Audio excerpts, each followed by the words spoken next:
Coming up on this edition of Carolina Insider, an update on the first in-person graduation at UofSC since the pandemic started. Also, Columbia continues to open up their parks before the summer months. But first, student athletes in South Carolina could start making money off the field. Find out how next. Carolina Insider starts now.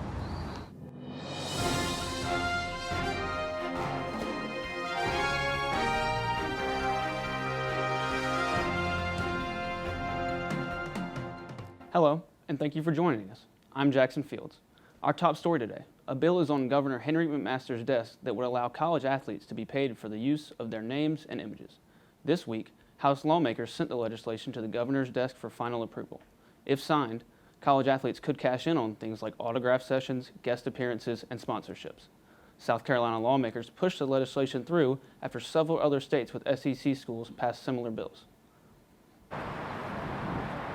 South Carolina's hate crime bill may have hit a significant snag.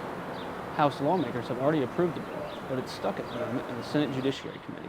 Much of the hang-up appears to be over religious groups taking exception to increased punishment for crimes against someone for their gender and sexual identity. They are not protesting other classifications like race, age, religion, or disability. If the bill is not passed before May 13th, it won't pass this year. Activists are raising the alarm over a frightening string of hate crimes against people of Asian American and Pacific Islander heritage. According to our own Daniel Santos, those hate crimes have been on the rise since the pandemic began.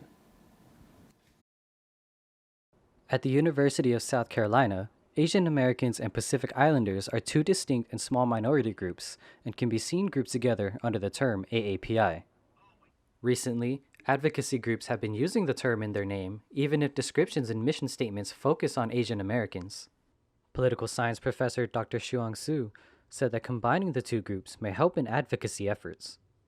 From political strategy, it makes sense to develop allies and to seek as broad support as possible.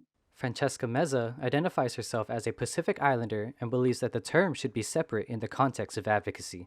I would feel more comfortable asking or going to a group just solely on for my demographic instead of AAPI. Here, at the University of South Carolina, an example of the term AAPI being used officially was from a message by University President Bob Caslin in March. Caslin acknowledged the increased amount of hate crimes toward people of Asian descent, but still included Pacific Islanders in that message of support. According to the Office of Institutional Research, Assessment, and Analytics, just over 150 students at UofSC identified themselves as Pacific Islander in fall 2020.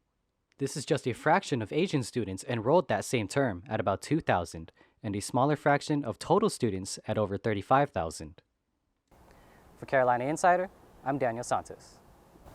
For the first time in history, the University of South Carolina will host upcoming graduation ceremonies at Williams-Brice Stadium. Here with the Cocky Spotlight and some exciting updates is Hannah Wade. Hannah?